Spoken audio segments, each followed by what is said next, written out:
अस्सलाम वालेकुम स्टूडेंट्स। आज हम ब्लूम टेक्सोनोमी को डिटेल में डिस्कस करेंगे कि ब्लूम टेक्सोनोमी है क्या और ये क्यों इस तरीके से वो वजूद में आने की ज़रूरत पड़ी। क्या वजह थी कि ब्लूम ने इस तरीके से मुख्तलिफ डोमेन्स में इसको डिवाइड किया और पेश किया। इसके करने के मकासद क्या थे, इसके पीछे रीज़न्स क्या थे, इस चीज़ों को, ये सारे जो हैं रीज़न्स को हम फाइंड आउट करेंगे। इससे पहले मैं ये बता दूं कि आप लोगों को टेक्सोनोमी कहते किसे हैं। व्हाट इज़ टेक्सोनोमी, आपको वर्डिंग से ही क्लियर हो जाएगा सब कुछ। टेक्सोनोमी क्लासिफिकेशन को कहते हैं, दर्जबंदी करने को कहते हैं। ब्लूम ने क्या किया था, लर्निंग ऑब्जेक्टिव जो हैं, मतलब हम जितनी भी लर्निंग करते हैं और लर्निंग हमारे ऑब्जेक्टिव जो हैं वो 3 पोर्शन में उसने डिवाइड किया था। First one cognitive, second one affective and third one psychomotor domain. जब 3 डोमेन में इसने कैटेगराइज किया तो इसका मतलब उसको टेक्सोनोमी क्लासिफिकेशन ही कहेंगे। और ये क्लासिफिकेशन किस बेस पे होती है, या तो डिफरेंसेस की बेस पे या सिमिलरिटीज़ की बेस पे। अच्छा, ब्लूम ने इसको इस वजह से कहा था कि लर्निंग जो है वो सिर्फ कॉग्निटिव डेवलपमेंट का नाम नहीं है, बल्कि इसमें अफेक्टिव डोमेन जो है वो भी डेवलप होनी चाहिए साथ साथ, एंड साइकोमोटर डोमेन भी। अफेक्टिव डोमेन मीन्स इमोशंस की बात कर रहा है वो, emotions. And psychomotor domain means skill की बात कर रहा है, स्किल। और कॉग्निटिव डोमेन कहते हैं नॉलेज को कहते हैं कॉग्निटिव डोमेन। अच्छा, उसने क्या कहा था कि हमें जस्ट नॉलेज को फोकस नहीं करना है, हमारे अंदर हम जो जितने भी स्टूडेंट्स हैं, लर्नर्स हैं, उनके अंदर साथ साथ इमोशंस भी बिल्डअप हों और स्किल भी बिल्डअप हो। जब ये तीनों चीज़ें एक स्टूडेंट के अंदर बिल्डअप होंगी तब हम उसको होलिस्टिक डेवलपमेंट का नाम दे सकते हैं, तब हम उसको लाइफ लॉन्ग लर्निंग कह सकते हैं। अब एजुकेशन की डेफिनेशन भी देखें ना, कहते हैं कि holistic development of a child is called education.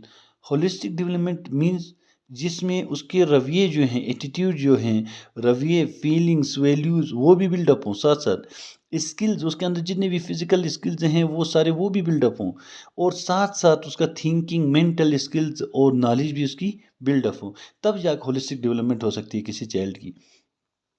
अब यहाँ पे 3 डोमेन तो मैंने बता दिया। फर्स्ट वन कॉग्निटिव है, सेकंड वन अफेक्टिव है, थर्ड वन साइकोमोटर है। गौर से सुनिएगा। और ये एपीएससी मतलब जितने भी पोस्ट हैं, टीजीटी की हों, एसएसटी की हों, लेक्चरशिप की हो, उसमें एमसीक्यू जो हैं, हाँ ये एचएम के लिए जो है ना पूरा कंसेप्ट जो है वो ठीक है, लेकिन इन मखसूस जो लेक्चरशिप, एसएसटी एंड टीजीटी के पोस्ट के लिए एमसीक्यूज जो बनते हैं ना, वो टेक्निकल पॉइंट से बनते हैं। तो ज़रा गौर से देखिएगा, TGT, lectureship and SST aspirants, मतलब ये cognitive domain, affective domain, psychomotor domain, 3 domain में उसने डिवाइड किया।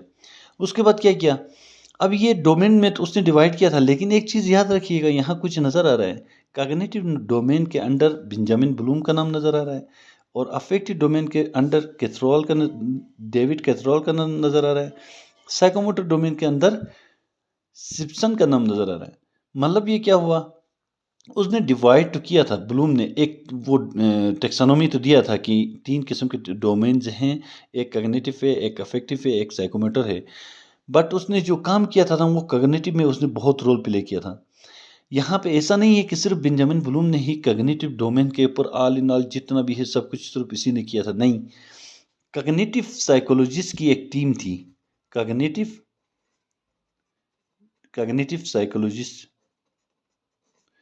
साइकोलॉजिस्ट की टीम थी। ये पूरी टीम मिलकर इसके ऊपर काम कर रहे थे, लेकिन कॉग्निटिव डोमेन के ऊपर जो है ब्लूम ने बहुत ज़्यादा काम किया था, इसका बहुत रोल था, जिसकी वजह से इसके नाम से मशहूर हो गई। ब्लूम ने कॉग्निटिव डोमेन दिया है, और उसी यहाँ ब्लूम, यहाँ कैथरॉल, वो अफेक्टिव डोमेन में भी ब्लूम का हाथ है। बट ब्लूम तो साथ था, लेकिन कैथरॉल का बहुत बड़ा रोल था। सबसे ज़्यादा जो इनपुट दिया है इसमें, इसको डिस्क्राइब करने में, बयान करने में, डिस्कवर करने में और एक्सप्लेन करने में, वो कैथरॉल का हाथ है। इस वजह से ये कैथरॉल के नाम से मशहूर हो गई कि उसने प्रेजेंट किया है। और ये इसी तरीके से साइकोमोटर जो है उसमें सिप्सन का नाम मशहूर हो गया, क्यों? उसके साथ डेव भी था, कुछ और भी थे, बहुत सारे थे, लेकिन सिप्सन के नाम से ये मशहूर हो गई। अब आप लोगों को एमसीक्यूज, पहला एमसीक्यूज यहीं आ सकता है, कैग्निटिव डोमेन किसने पेश किया था? ब्लूम ने। अफेक्टिव डोमेन किसने पेश किया था? कैथ्रोल ने। साइकोमोटर डोमेन किसने पेश किया था? सिप्सन ने। 3 एमसीक्यूज तो यहाँ मोस्ट इंपॉर्टेंट एमसीक्यूज, और आज तक जितने भी टेस्ट आए हैं यहीं पूछा है, नाम वगैरह। दूसरा, उसके बाद जो है एक चीज और पूछा है, वो क्या पूछा है?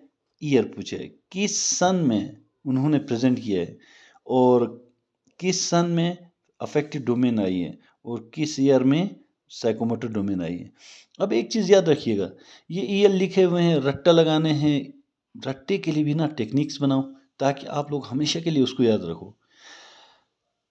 बेंजामिन ब्लूम ने जो है ना कॉग्निटिव डोमेन कब दिया था? 1956, ये याद रखिएगा। ये याद रखने के बाद अब आप लोग ऐसा कर लें, सेकंड जो है वो 1964 है। 1964 और 56 के बीच में डिफरेंस कितना है? 8 ईयर का डिफरेंस है। मतलब क्या हुआ? कॉग्निटिव डोमेन, और ये याद रखिए, ये नंबरिंग जो मैंने किया है ना, पहले यहीं आया है ये वाली डोमेन, फिर ये वाली डोमेन आई है, ईयर से ही पता चलता है। देखो थर्ड ये वाली डोमेन आई, इसी वजह से ये इनकी एक तरतीब है, मतलब पहले जो आई है उसी हिसाब से। बाकी अब उसमें कितना गैप आया? फर्स्ट डोमेन कॉग्निटिव से सेकंड अफेक्टिव, उनके बीच में कितना गैप आया था? 8 ईयर का। फिर इसके बाद कितना गैप आया था कि थर्ड डोमेन आई थी? 8 ईयर का। तो आप लोगों को ये अगर नंबर याद नहीं होते ना, टेंशन लेने की ज़रूरत नहीं है। आप लोग क्या करेंगे, 1956 में कॉग्निटिव डोमेन दिया था बेंजामिन ब्लूम ने, ये याद रखिएगा। अगर आपको अफेक्टिव डोमेन का पूछ रहा है ना, अच्छा सेकंड अफेक्टिव थे, अफेक्टिव डोमेन जो है 8 ईयर ऐड करो 1956 में, और ये 64 हो गया। और अच्छा साइकोमोटर डोमेन, अच्छा 8 ईयर और ऐड करो, फिर 1972 आएगा। ये एमसीक्यूज याद करने की ट्रिक है, इस तरीके से ट्रिक से याद करो। कितने एमसीक्यूज हो गए आपके? और मोस्टली रिपीटेड एमसीक्यू जो हैं यही होते हैं। बेंजामिन ब्लूम ने कॉग्निटिव डोमेन कब कब प्रेजेंट किया? अफेक्टिव डोमेन जो है कैथ्रोल ने कब वो पेश की? और साइकोमोटर डोमेन जो है वो सिप्सन ने कब प्रेजेंट की? अब ये 6 एमसीक्यूज तो मोस्ट इंपॉर्टेंट एमसीक्यूज, ये याद रखिएगा। ये जो ऊपर एक अंडरलाइन में मैंने जो अभी पढ़ाया ना, ये 6 एमसीक्यूज मोस्ट इंपॉर्टेंट एमसीक्यूज हैं टीजीटी, एसएसटी एंड लेक्चरशिप के लिए। अच्छा, नेक्स्ट एक एमसीक्यूज यहाँ ऊपर ही बनता है, ब्लूम टेक्सोनोमी जो है कितनी डोमेन्स हैं? एमसीक्यूज आता है कितनी डोमेन्स हैं, आपने उसकी तादाद लिखनी है, 3 4 5। तो 3 डोमेन हैं, कॉग्निटिव, अफेक्टिव, साइकोमोटर। 10 एमसीक्यूज यहाँ तक हो गए। अब याद रखिएगा, क्योंकि ये तो 3 पोर्शन में तो उन्होंने डिवाइड किया था। डिवाइड करने के बाद उन्होंने मज़ीद जो है इसको, मतलब मुख्तलिफ स्टेजेस में उसको सब स्टेज में एक्सप्लेन किया था। तो उसने ब्लूम जो है उसने कॉग्निटिव डोमेन के कितने स्टेप्स दिए थे? 6 स्टेप दिए। Knowledge, comprehension, application, analysis, synthesis and evaluation. अच्छा, अफेक्टिव डोमेन किसने, सेकंड यही आई थी ना, किसने दिया था? कैथ्रोल ने। कब दिया था? 1964 में। और इसके कितने स्टेप्स हैं? 5। अच्छा, वेरी गुड। उसके बाद 8 साल बाद एक और डोमेन आई थी, उसका नाम क्या था? Psychomotor domain. किसने दिया था? सिप्सन ने। कब दिया था? 1972 में। इसकी स्टेप्स कितनी हैं? 7। अब आपने याद, अगर याद नहीं हो रहे, कोई फर्स्ट टाइम ये लेक्चर सुन रहे हो, मुझे तो उम्मीद है जिसने बीएड किया ना, एमएड किया ना, ये टॉपिक तो बार बार पढ़ा होगा उसने, उसको याद होंगे, स्टेप्स के नाम भी याद होंगे। आप लोगों को नाम वैसे भी याद करने होंगे, एमसीक्यूज वहाँ से भी आ सकते हैं और आते हैं। लेकिन अगर आपको फिर भी कन्फ्यूजन हो, बीच में मिक्सअप जो हो जाते हैं ना, उसके लिए एक चीज़ याद रखूँ हमेशा, 657, 657। तो आप लोगों को कभी 6 स्टेप किस डोमेन के हैं, 7 किस डोमेन के हैं, ये बीच बीच में मिक्सअप हो जाते हैं बच्चों के। बार बार यही क्वेश्चन होता है, सर ये 5 स्टेप किस डोमेन के थे, 6 स्टेप किस डोमेन के थे। आप ये नंबर याद रखें, 657 कभी नहीं भूलेंगे। पहली डोमेन के 6 थे, सेकंड के 5 थे, थर्ड के 7 थे। 657 नंबर था स्टेप्स के बारे में। 6 जो हैं वो क्या थी? नॉलेज था, comprehension, application, analysis, synthesis, evaluation. हम इसको मज़ीद एक्सप्लेन करेंगे। अब यहाँ पे क्या है? Receiving, responding, valuing, organising, characterising. यहाँ पे क्या है? Perception, set, guided response, mechanism, complex over response, adaptation, origination. इसको हम डिटेल में अभी एक्सप्लेन करेंगे वन बाय वन स्टेप्स को, लेकिन उससे पहले मैं आप लोगों को एक चीज़ बता दूं। यहाँ पे ये जो है ना स्टेप्स, ये कोई डिफरेंट मुकम्मली डिफरेंट और ये मुकम्मली डिफरेंट, ये मुकम्मली डिफरेंट, ऐसा कोई सीन नहीं है। तकरीबन ये स्टेप्स सेम ही हैं, जस्ट इनका नाम जो है वो उनके अंदर चेंजिंग है।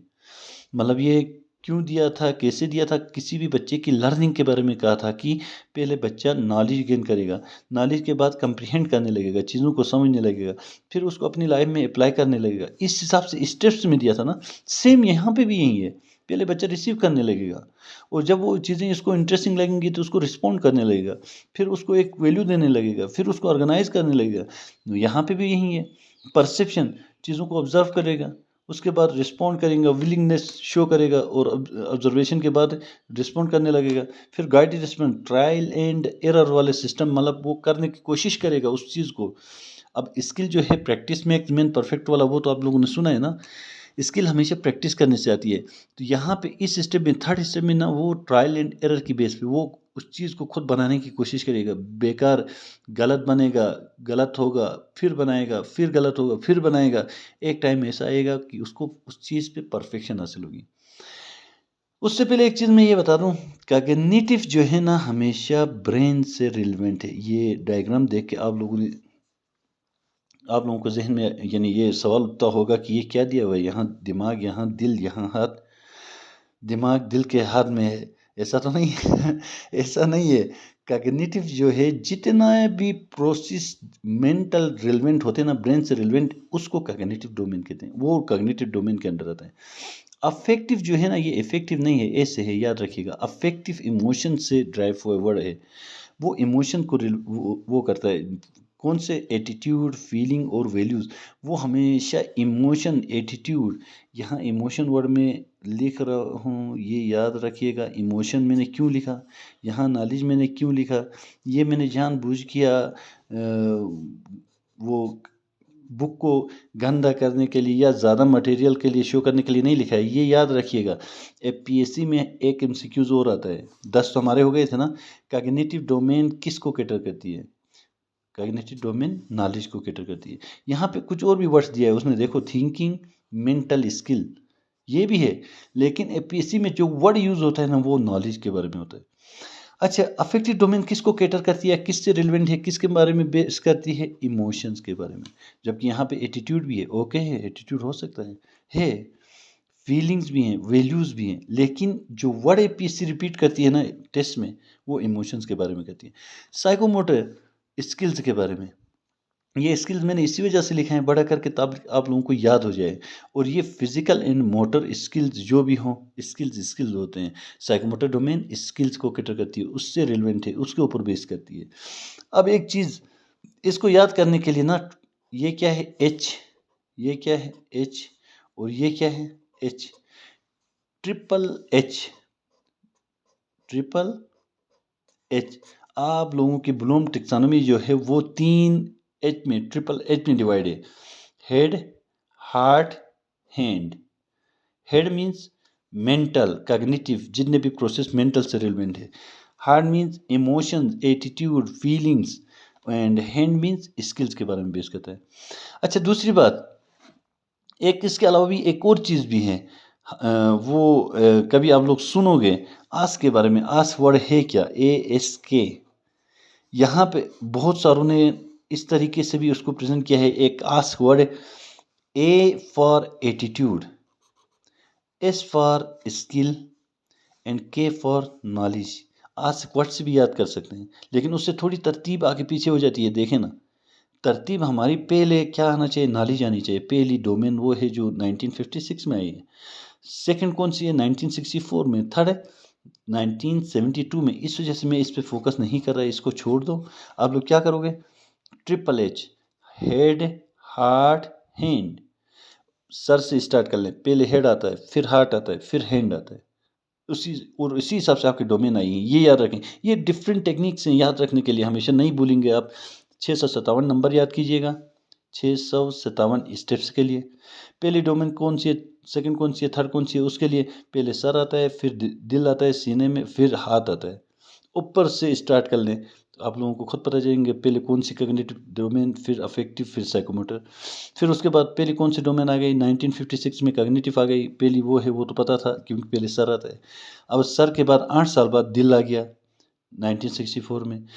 जब दिल के बाद 8 साल बाद हमारा हाथ आ गया और वो 1972 में आ गया। अच्छा, अब हम इसको वन बाय वन थोड़ा एक्सप्लेन करते हैं। ये नॉलेज है कॉग्निटिव डोमेन में, वो उसने ये कहा था ना, असल में ये ब्लूम टैक्सोनॉमी दिया क्यों था पता है? टेस्ट डेवलपमेंट के लिए, पेपर्स के लिए, क्वेश्चन बनाने के लिए। आप जब एक पेपर में क्वेश्चन बनाओगे, उस क्वेश्चन में मैं फॉर एग्जांपल मैं बच्चों को क्लास 5th को मैं कोई टॉपिक पढ़ा रहा हूँ, क्लास 5th को। अब मैं वो टॉपिक पढ़ाते हुए जब प्लांट के बारे में, पौधे के बारे में मैं कोई टॉपिक पढ़ाता हूँ, तो क्या पढ़ाऊँगा अब उसके बारे में? अब मैं जस्ट उसकी डेफिनेशन रट्टा लगवा के उसको कहूँ ये है बस फाइनल, इसको रट्टा लो, तो मैं उसमें वो पूरा ब्लूम टैक्सोनॉमी अप्लाई नहीं होती है। नंबर एक तो मैं डिफाइन करने को कहूँगा, उसको कहूँगा डेफिनेशन लिखें, डेफिनेशन। डेफिनेशन के बाद मैं कहूँगा कि उसको, ये डेफिनेशन जो है ना आपके कॉग्निटिव डोमेन से रिलेवेंट है, ये कॉग्निटिव डोमेन से रिलेवेंट है। मैं समझाने के लिए बता रहा हूँ आप लोगों को, देखें कॉग्निटिव। फिर अफेक्टिव डोमेन भी, आपका अफेक्टिव डोमेन भी इन्वॉल्व होना चाहिए लेक्चर में। अफेक्टिव डोमेन भी, अफेक्टिव डोमेन में होगा क्या?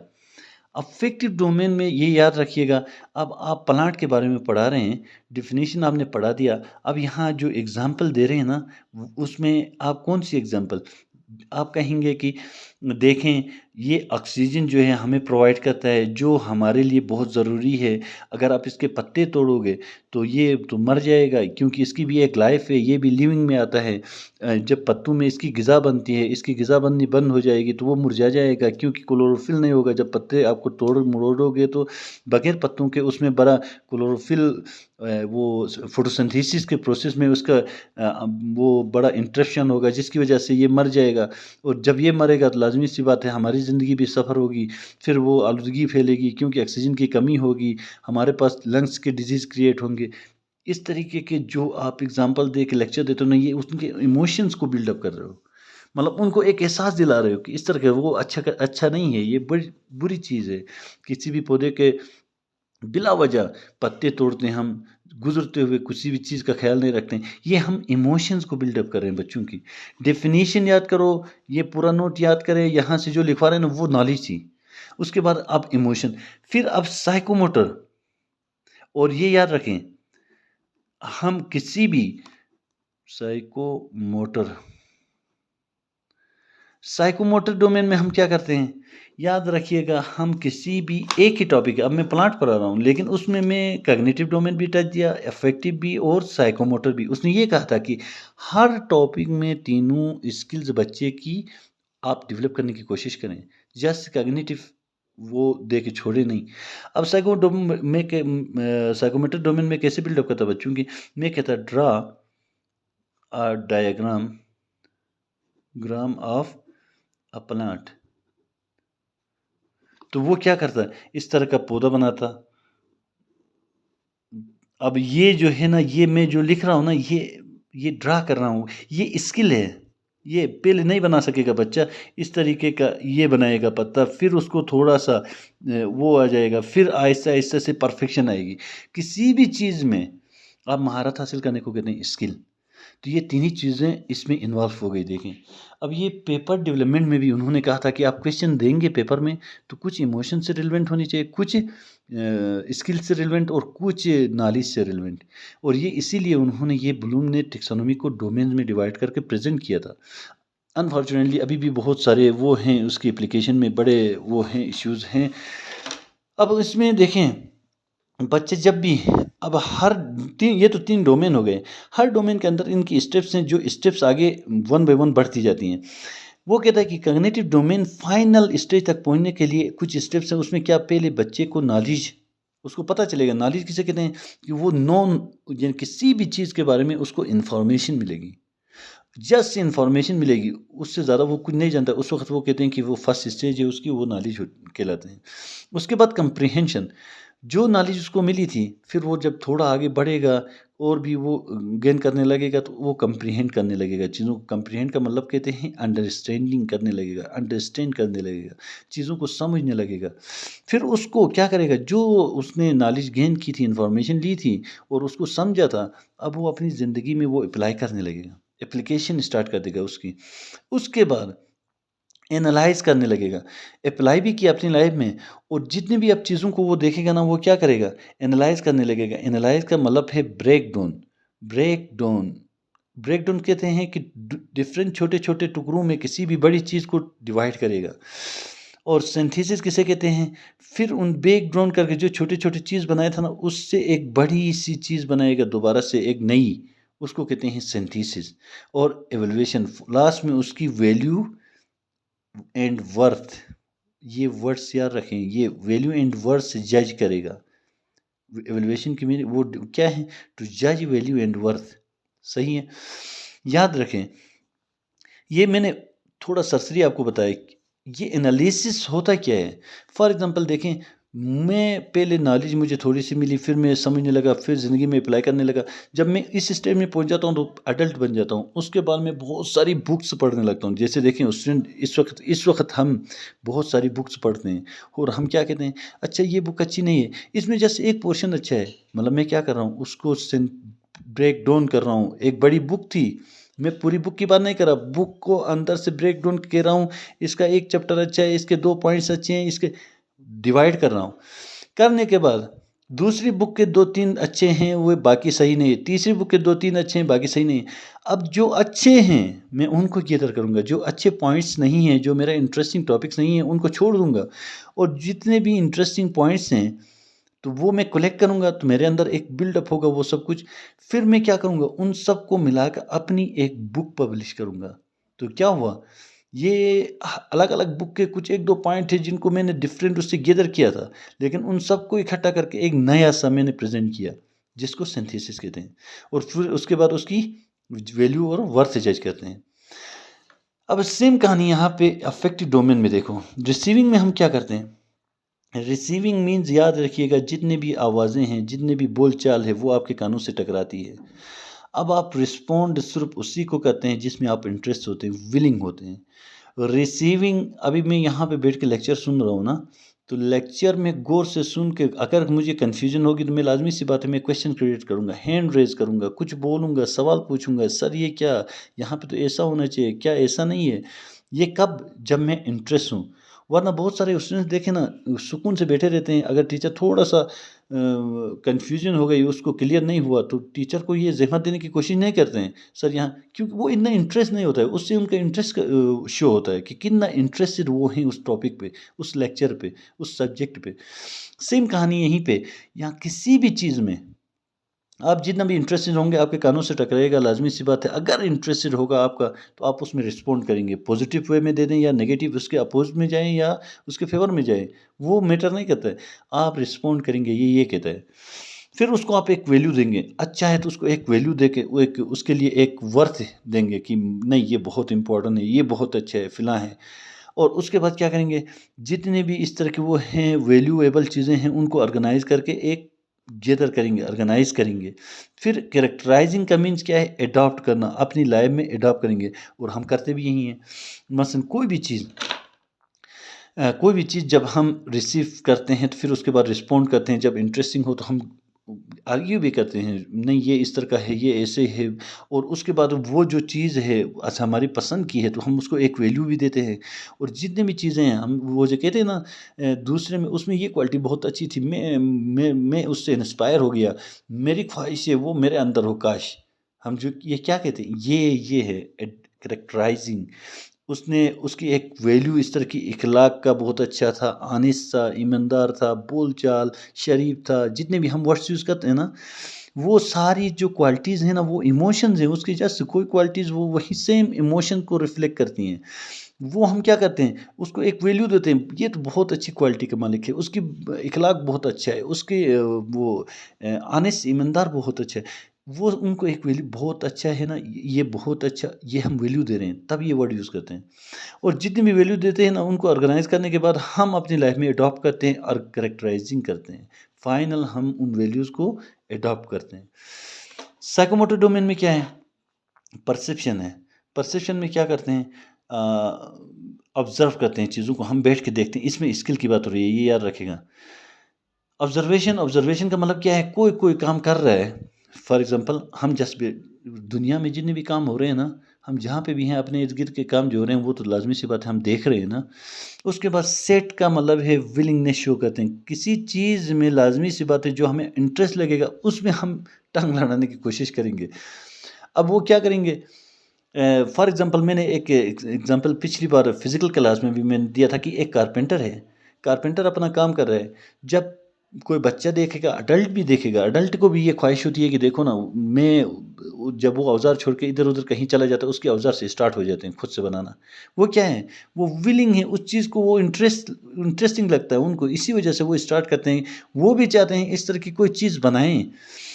जब विलिंगनेस शो होंगी लाजमी से बात है ट्रायल एंड एरर वाला सिस्टम वो कर लेंगे। ट्रायल एंड एरर मीन्स वो खुद, अगर वो कारपेंटर चला भी गया, अगले दिन वो खुद किसी औजार के थ्रू वो क्या करे, उस चीज़ को बनाने की कोशिश करेंगे। फॉर एग्जांपल कोई चेयर बनाया था या टेबल बनाया था, वो टेबल बनाने की कोशिश करेंगे, लेकिन क्या होगा? गलत होगा, क्योंकि फर्स्ट टाइम बना रहे हैं। फिर कोशिश करेंगे, ट्राई करेंगे, फिर गलत होगा, फिर ट्राई करेंगे, लेकिन एक टाइम ऐसा आएगा वो कॉन्फिडेंट आएगा, उनके अंदर कॉन्फिडेंट क्यों आएगा? अब वो बना रहे हैं। ये इतनी गलतियां करके दोबारा प्रैक्टिस गलती, फिर वो परफेक्ट हो जाता है। ये प्रैक्टिस की वजह से परफेक्ट होता है तो उसके अंदर कॉन्फिडेंस आने लगता है। याद रखिएगा। फिर कम्प्लेक्स ओवर रिस्पॉन्स में करते क्या है? मतलब इतने स्किलफुल बन जाते हैं ना, अब ये मतलब इतने उस चीज़ के ऊपर उनका कमांड होता है कि अब वो दूसरों की मदद करने में कोशिश करते हैं, दूसरों की मदद करने की तगदो में होते हैं। फिर उसके बाद एडाप्टेशन एंड ओरिजिनेशन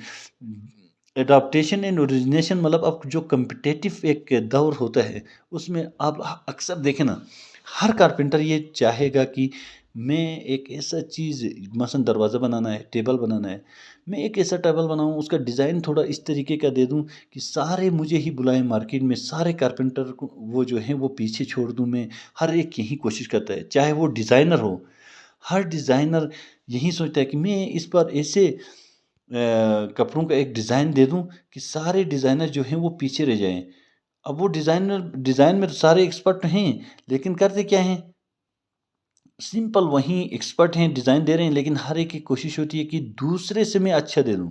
और उसके बाद ओरिजिनेशन लास्ट में अपना डिज़ाइन दे देते हैं और वो एक एक्सपर्ट बन जाते हैं उस स्किल में। और ओरिजिनेशन का मीन्स स्किल में वो एक्सपर्ट बन जाते हैं और अपना एक ऐसा वो जितनी प्रैक्टिस करते हैं उसी हिसाब से वो बंदा फाइनल अपना एक वो दे देता है। अब यहाँ पे नीचे देखें कुछ वो दिए हुए स्टेप्स के बारे में, आगे वर्ड्स उनको देखिएगा।